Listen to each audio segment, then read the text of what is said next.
helping you to weather good and bad economies without putting retirement on hold. This is the Tumolo Financial Podcast with Ken and Nick Tumolo. Ken and his son Nick know that creating a comprehensive financial plan can align your hard-earned life savings with your retirement goals. Consider them your retirement architects. Now, the Tumolo Financial Podcast with Ken and Nick Tumolo. Interesting fact, 10 years ago, about 60% of employer plans had Roth 401k options. Today, that number is up to 95%. So as our listeners consider making changes in the new year, what do they need to know? What would you say are some of the advantages of a Roth 401k? Yeah, and I'm happy that the 401k moved over and gave you that option. Okay. And yeah, the more and more people that come in now, they actually have that option. Like you said, it's up to 95%. And the reason is, so like later down the line when you get into retirement, and I do see this a good amount, people that are good savers, they've been saving in those tax deferred vehicles the whole time and haven't touched the Roth because they didn't have that option before. So people are like, okay, what am I supposed to do when I get in retirement? I'm not spending as much as I thought I would too. And I have this big tax jump down the road when I get to my required minimum distribution age. That's when you're required to take money out of those retirement tax deferred accounts, 401ks, IRAs, 403bs. So what I do is I try to kind of project out with people like in their 50s. Does it make sense to start putting into a Roth? Because I get a lot of questions on that, actually. Should I start contributing to a Roth? Should I change my contribution to Roth instead of the tax deferred? And it's usually a math equation, just because if you're putting in the Roth, you're not lowering your income for that year. So is it giving me the benefit and is it helping me long term? So what I mean by that, because Roth is completely tax-free when you start taking the distributions out, make sure you know all the rules because sometimes it could cause taxes or penalties. I'll give you two examples. So someone that comes in at 30 years old, 90+% of the time, I'm telling them put in Roth as much as you can because usually their salary is not $500,000, $1 million, a high earner that you're going to make up the taxes. Where someone that's 55, 60, now we're have to make a decision. Do you already have a Roth? Did you already put some money in the Roth? Just because of some of the rules. Does it make sense in your current situation based off of lifestyle, what's projected out down the road? And we bring it up all the time. The Tumolo Retirement Checkup, we run it conservative, kind of closer to worst case scenario.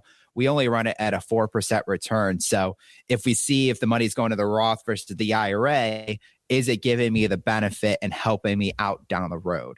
And that's really what it is. It's a big math problem when we're looking at this on the Roths. So like I had someone come in, I think it was about a few weeks ago, actually, and he's right now maxing out his 401k.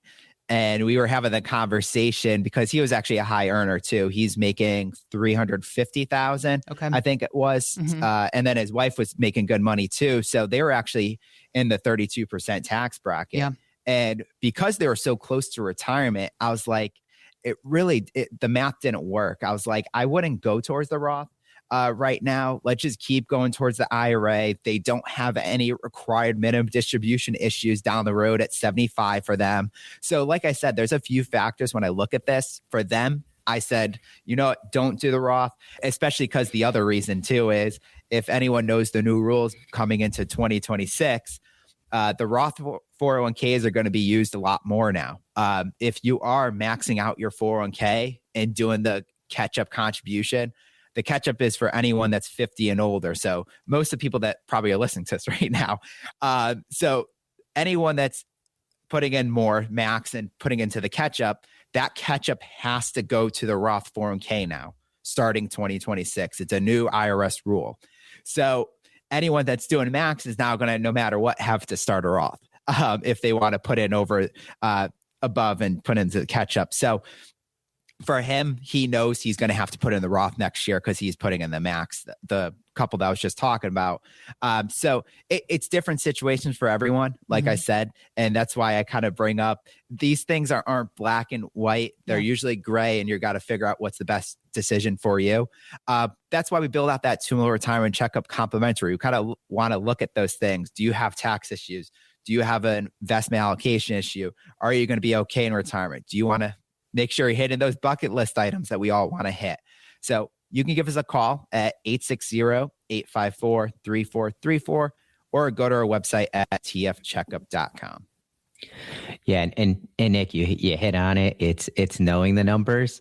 I can't tell you how many times we're really trying to decide, is it, it's that big question, deferred versus Roth. And then how do I know it's right? And until you have it on paper and you prove it out to someone, they really don't know which way is the correct way to go. You're just taking a chance. You're just flipping a coin. Oh, I'll just throw all my money in the Roth account, but it might not be the right place to go. So we always start with the Tumolo Financial Retirement Checkup. We prove out those things. We want people to make decisions based on numbers, just not by, oh, I heard someone on the radio and they said I should do this. So prove it out. Yeah. Put the numbers in front of someone. I was actually talking with someone, and they we're talking Roth, and their big thing was, how do I know how much to do how much should I convert? And it's a question I get quite a bit. Actually, Nick and I get this with our clients almost every September and October when we're doing this. Sure. How much do I convert this year? Sure. And but he wanted just like, oh, is it 50,000? Is it 100,000? He just thought it was a magic number. And I'm like, it's not really a magic number.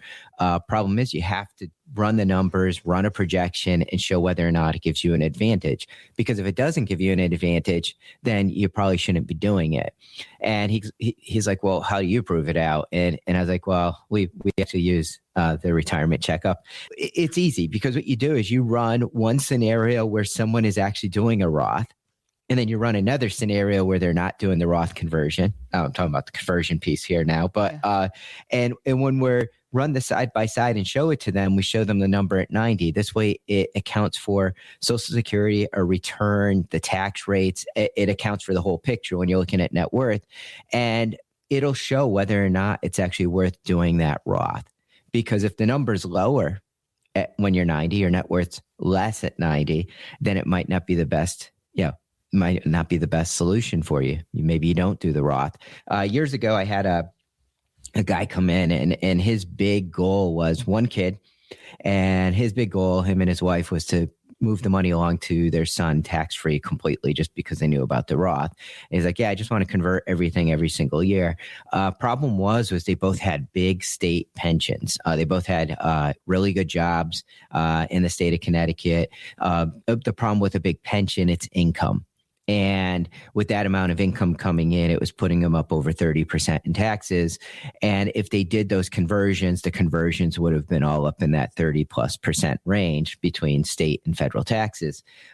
Their son, not as good of a job. Outlook of work, just because of the industry he was working in, wasn't a high paying industry, but he loved his job.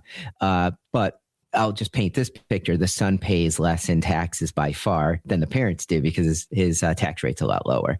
And so this one took a little bit more. What we had to do is run a scenario as if they ran a conversion and then their son inherited it later, versus they don't do a conversion, son inherits the money, and then the son does conversions later on after he inherits it.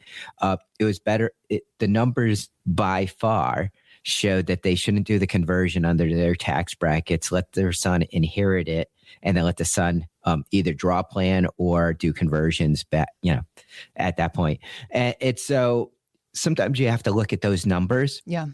Sometimes it's going to show, don't do this. And the numbers are really what gives you a good idea whether or not it gives you an advantage. It's really, and Nick, you kind of mentioned that whole catch-up thing this coming year in 2026. I wonder how many problems there are going to be for that. I mean, I've seen it with just regular 401k, where sometimes a company will run a 401k, they run another company with a 401k, and then people over contribute. And now companies are going to have to track the fact that, hey, this person made X number of dollars, he or she isn't supposed to actually be running their catch up as a Roth, as a deferred. It has to be Roth. And then they're going to have to unwind stuff. So they're just making things more complicated. But yeah, what it does is we have a revenue problem in the United States. We need more revenue to cover expenses that are going on in the government level. But the thing is by them doing this, there's more taxes collected a little bit earlier on this money because people aren't deferring the money. So one, it benefits benefits our IRS in our country, but at our expense. But we're always going to have to pay taxes. Right. It's really one of the biggest things that we're doing when we're running our retirement checkups. It's always looking ahead, seeing if we can save clients or listeners money on the tax end of it. And it could be the way you draw your money. It could be the conversions. It could even be Social Security timing because they all fall in different tax rates. But the big thing is keep more in your pocket. And I always say, if you keep more in your pocket, one, if that's in your pocket still and it's in your investment accounts, then there's more in there to grow. Or you know what? You do a little bit more in retirement. You take that extra trip, or you pass on a little bit more.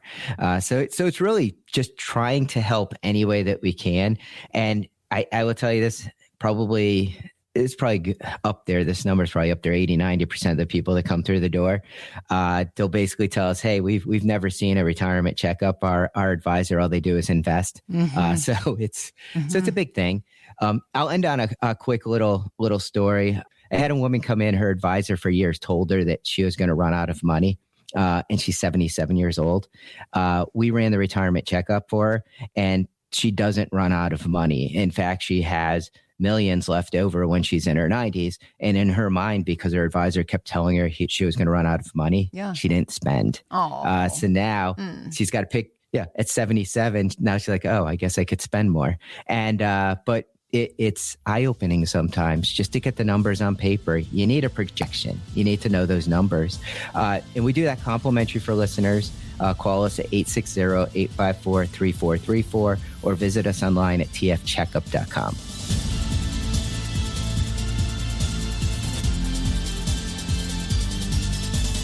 Investment advice offered through Tumolo Wealth Management, a Connecticut-registered investment advisor. Content contained herein should not be construed as an offer or solicitation for investment advice or for the purchase or sale of any security, insurance, or other investment product. Please consult with a qualified financial, tax, accounting, or legal professional before implementing any ideas or strategies discussed here.